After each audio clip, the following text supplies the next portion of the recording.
Hi అండి, నమస్తే. ఇలా అప్పడాల పలక ఉందంటే పూరీలు ఎన్నైనా చేసుకోవచ్చు చాలా ఈజీగా.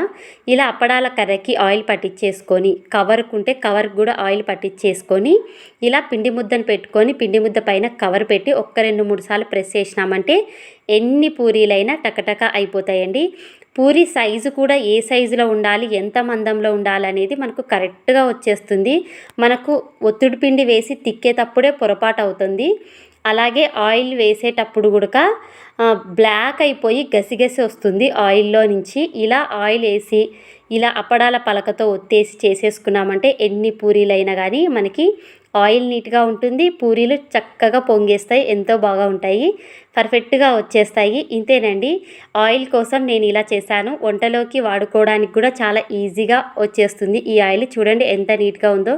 ఈ వీడియో మీకు నచ్చినా ఉపయోగపడిన లైక్, షేర్, సబ్స్క్రైబ్.